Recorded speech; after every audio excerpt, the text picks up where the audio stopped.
โอ้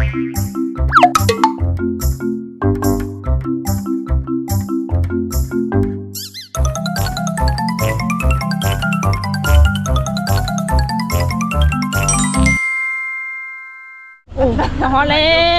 วบ้านของธิดาเซรานองโอ้สุดยอดรีวิวข้างทางประทับใจดีทุกคนตอนนี้เรามาฮอตแขวงสารวัตรเลยเนาะนี่ทุกคนนี่จุดเขตแดนเนาะระหว่างสวรรค์เขตกับสารวัตรใกล้ๆกันนึงเอามาฮอตแล้วป้าโอ้ผู้สาวนี่3 สาวใบเถาน้องสนาแก้วตาน้องธิดาเนาะนี่ทุกคนโอ้เฮือนเผินข้างนอกนี่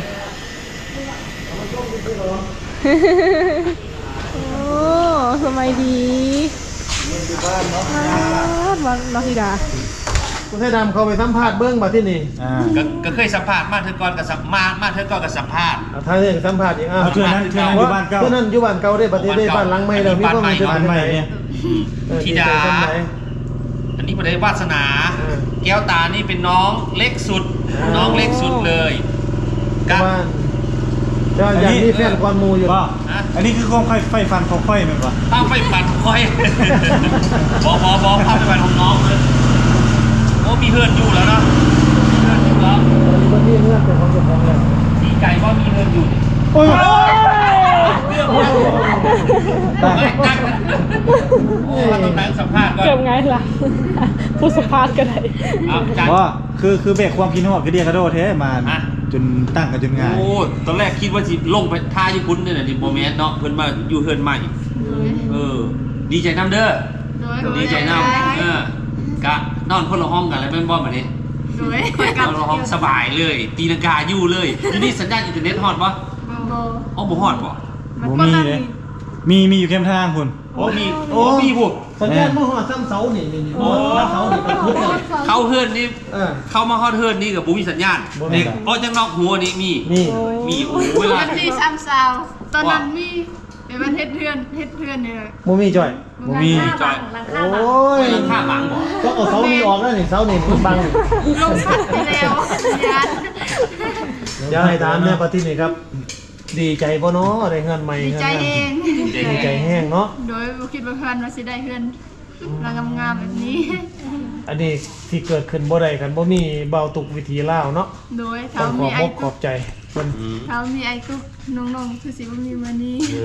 ถ่ายตุกไว้ไล่เนี่ยถ่ายไล่มื้อนั้นไล่ถ่ายเอาดิไล่ถ่ายเอาผู้ใดได้เว้ากับผู้ใดก่อนหมู่มื้อนั้นบริเวากับไผเลยเขาบ่ให้ถ่ายเลยไม่ถ่ายเลยเล่นไล่ถ่ายแหละขนาดเข้าไปตั้งแต่โดนเรานะยังบ่เห็นเพิ่นเก็บตัวอยู่ในเฮือนน้องเห็นนะไอ้ตุกกับไอ้ไทยดำมาน้องก็เล่นนี่เล่นคือในห้องนอนแล้วก็ล็อกประตูผมเบิ่งที่อ้ายเนี่ยรูปล่อไอ้ตุกกันล่อไอ้กันล่อแต่ยันโกงนะยันโกงกาเข้าสัวผู้ใหญ่ผมก็เห็นเพื่อนแล้วก็ดีใจเท่ากับดีใจนั่นพวกเจ้าสบายเลยแบบนี้เนาะโดยมันมีซานยูเป็นของเจ้าของแต่กันยังไปเข้าตุ้มนี้เก้าคู่มืออยู่โดยเฮ็ดเวียกตลอดเฮ็ดเวียกตลอดเวียกเอ็ดหยังเอ็ดไฮวะไฮเฮ็ดส่วนไฮหยังตอนนี้เอ็ดอยู่ตอนนี้เบิดแล้วสูตรเขาไม่แต่ลูกมันตอนนี้ปลูกมันอยู่ลูกลกทาลกขายอย่างเดียวเนาะโดยทาลกขายอย่างเดียวลูกมันนาซาวลกก้าลูกมันนาซาวลกมันนาซาวลกมันนาซาวแปลว่าจังไงเนาะนาสาวลกมันนาสาวเดี๋ยวซับสำเนียงเขาเจ้าลกมันนาซาวลกมันนาซาวลกมันนาซาวอาจารย์ลกมันนาซาวแก้วตาวาสนา3 คนนะอันนี้พี่ธิดาเนี่ยเป็นพี่ใหญ่เพื่อนดูแลน้องๆเนาะโดยนะครับดูแลน้องๆก็ถือว่าเป็นครอบครัวที่อบอุ่นครอบครัวหนึ่งครับพูดตามรักแล้วครับทั้งน้องทั้ง3 คนเนี่ยน่าสงสารมากน้องอยากอาตีกันก็มีแต่เป็นกรรมการผู้ใดส่วนมากเป็นไผเป็นผู้หาเรื่องมูผู้ใดนะเดี๋ยวแก้วตาเป็นผู้หาเรื่องมูโอ้ยนั่นแล้วกินมาว่าท่านมูกับหาเรื่องมูละบาด ผู้ใดลูกหนึ่งเขาให้หมู่กินยังมื้อเช้าไปลูกเอา เปลี่ยนกันเปลี่ยน แม่นบ่เนาะเนาะ เปลี่ยน บ่แม่นให้แต่เอื้อยลูกบ่เนาะ แร เนาะ งแก้วตาผู้นั้นต้นสวยต้นแรง โอ้กลางเว้นเนี่ยบ่ได้เฮ็ดสั่นกลางเว้น กลางเว้นกับวาสนากับธิดานี่แหละ โอ้ ต้นแทนกัน ตอนนี้น้องแก้วตายังเรียนอยู่บ่ครับ โอ้แม่ เอาคือออก มีใครเห็นเรียก ผมไม่เคยเฮ็ดเวียกเนาะอยู่มอใดจบมอใดออกมอใด ผู้ชม ออกมอสองโอ้ยคือ ต บ่ อน มั นี้ น ก็ คือบ่มันฮอดมอสองเคิงแน่เห็นมาก็ดีเนาะ แต่ก่อนก็ไปอยากเฮียนต่ออยู่ก็สิมีผู้ใหญ่ใจบุญเพิ่นส่งเสียเฮียนอยู่ แต่ว่าแม่นี่บ่มีผู้เฮ็ดเวียกช่วย เพราะว่าแม่แต่ก่อนอยู่นำแม่เด้ทุกเวียกแฮงแม่ก็เลยต้องได้ให้น้องแก้วตาเนี่ยออกมาเฮ็ดเวียกช่วยนำ อ๋อ นึ่งข้าวเป่าไฟไปเบรกไม้ง่ายโคนแล้วง่ายๆซะ อืม น้องเพิ่นก็บ่อยากออกดอก แต่จำเป็นเพราะว่าครอบครัวบ่มีคนรับใช้หลังจากนั้นเราก็ได้มา โอ้ยคำว่าคนหักใส่คือสะเทือนใจแห้งเหรอ เท่านั้นล่ะ คำนี้เนาะ เผา คำว่าคนหักใส่เนาะ แม่น สะเทือนใจ แล้วน้องวาสนาดีเรียนอยู่บ่ได้เรียนบ่ ปห้า จบปห้าเนาะ โดย ก็สร้างมาแต่เขียนซื้อเจ้าของออกก็เอาละ ธิดาก็จบปห้า ปห้าคือกันบ่มีวาสนาผู้เดียวมีแก้วตาผู้เดียวที่ไอ้จบมสองเคิง โดยแก้วตาอยู่บ้านแม่เขา อ๋อ พ่อแม่ให้เฮียน อ๋อพ่อแม่ให้เฮียนเนาะ แต่อยู่กับเพื่อนน้องๆทั้งสองคนนี่อยู่กับพ่อเฒ่าไว้ไปเฮียนบอกบ่มีก็ตอนนั้นบ่มีเงินสิให้ไปเฮียนแล้วก็บ่มีไผเฮ็ดเวียก บัดนี้มีเงินเฮียนล่ะคือบ่เฮียนต่อ ใหญ่ชนิดเลยบ่กล้าไปเฮียนเลย คนนึงออก ว้ายไปรอบนี้ก็สิไปเฮียนปหนึ่งไหมก็เฮ็ดจังได๋เอาเนาะ เข้าไปเฮียนอยู่ห้องปนนึงก็เป็นคณะห้องนั่นแหละ เออ นั่งอยู่ว่าทางเทิงม่วงมัน บัด ก็ นี้ นั่ง นี่ กันแล้ว บัดนี้นี่ให้ถามจริงๆให้ถามอีหลีเนี่ยมีผู้บ่าวมาจีบบ่ บ่มี บ่เทียแล้วนี่ เห็นบ่วาสนาว่ามีว่าซั่นเมื่อกี้เนี่ยมีบ่มีอยู่บ่ ไรนี่ นะร้อยมีอยู่โอ้ นะ เฮ้อ เกี่ยวตาบ่มีเกี่ยวตาอยู่ แก้วตาหลายกว่าหมู่ บ่มี บ่มี แล้วเคย บ่มีแม่นบ่ โดย บ่มีทุกคนเลยแม่นบ่ โดย คันมันมีผู้ชายมาจีบเฮาเนี่ย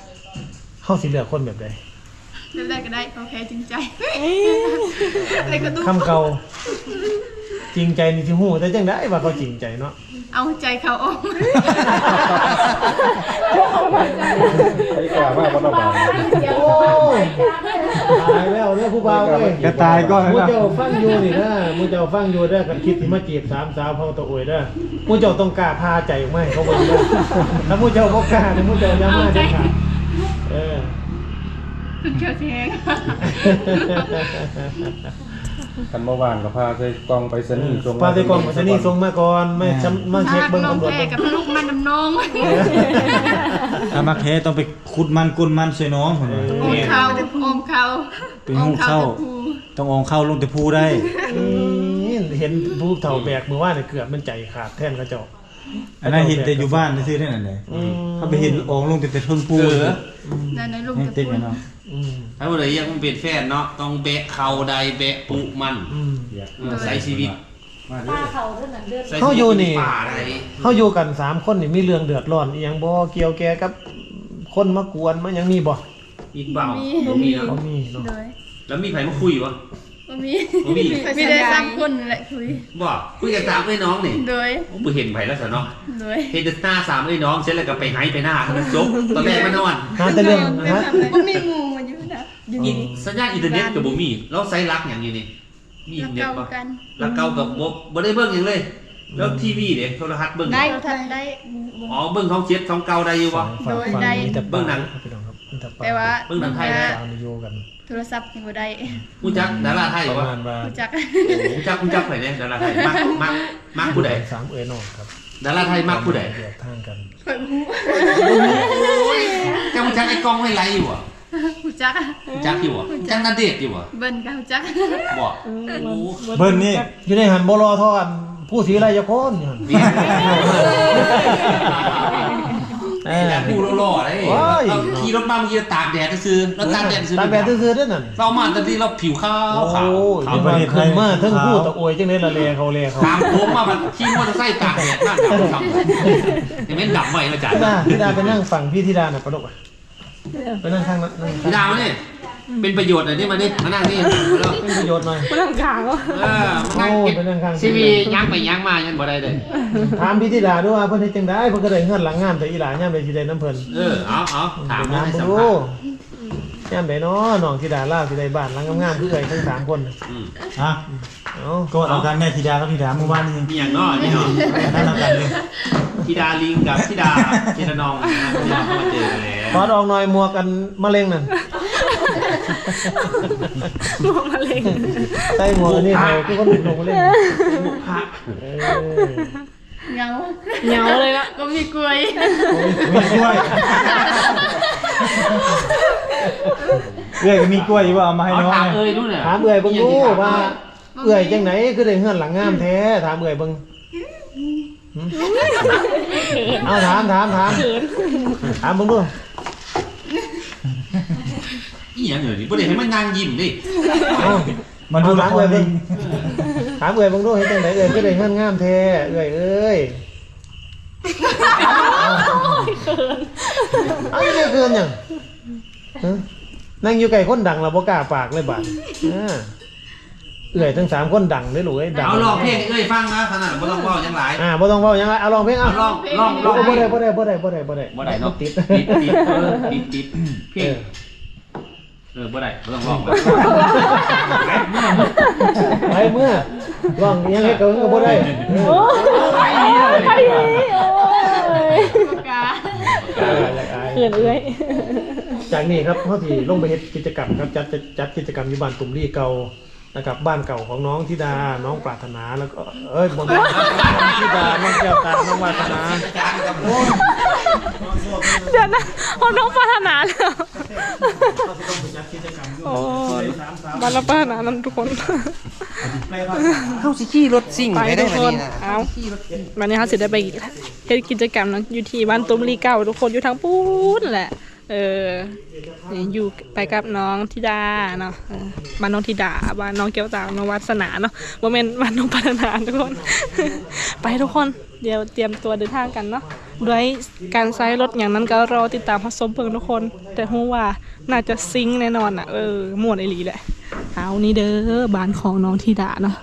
แล้วก็น้องแก้วตาน้องวาสนาเนาะ เป็นนวลเนี่ยก็คือเขาจะบ่มีซับภาษาเว้า เตี่ยว เขาจะเป็นนวลคือ เตี่ยวก็คืออิหยังกระติ๋วที่มันเอาไว้มัดผมน่ะ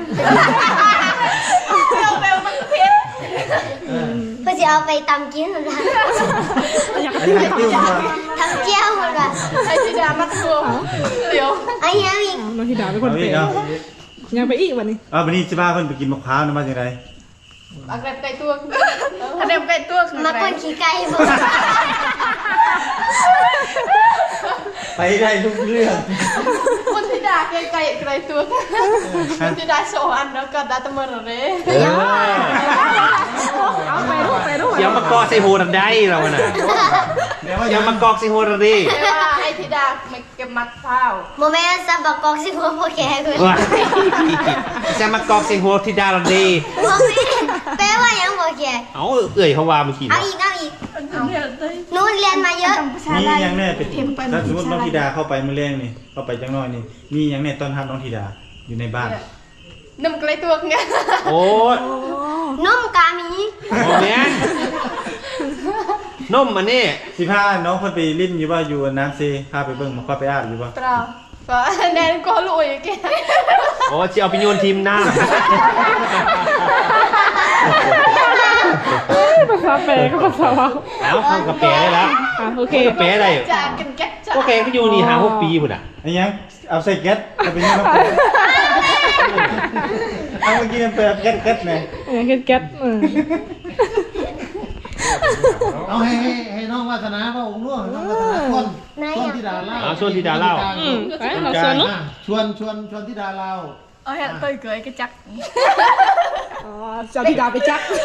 บ่แม่นเพิ่นชวนหนูไปจักหม่องฮู้เมื่อกี้นะ ไม่หลับไป บ่แม่นฉีกก็ รอบปกติ มึงสิมากอกสับหัวนี่เลย เวลาปุ๊บนึงเพิ่นว่า ไปตอนทับธิดาไปลกมันตอนนั้นจักหน้อย ตอนรับพี่ดาเป็นโรคมันโอ้ได้เลยโรคเป็นเนาะ เอาขึ้นคนเดินมาเสียง อันล่องส้นพี่ดาเล่าดูว่าพี่ดาเล่าไปกินเขาอยู่แคมน้ำเอื่อยพอ ว่าภาษาเต้ย แปลภาษาตัวอ่ะ ธิดา เพื่อ ธิดาเราอะไรอ่ะปาจาด้วยอ่ะธิดาละน้อง จะด้วยกินข้าว ยังบ้านนี่ ใจกันเลย ไปเลยบ้าน แพ้แล้ว แพ้แล้วแพ้แล้วแพ้แล้ว ตรงริมน้ำแล้วก็โยนที่ไอ้ทุก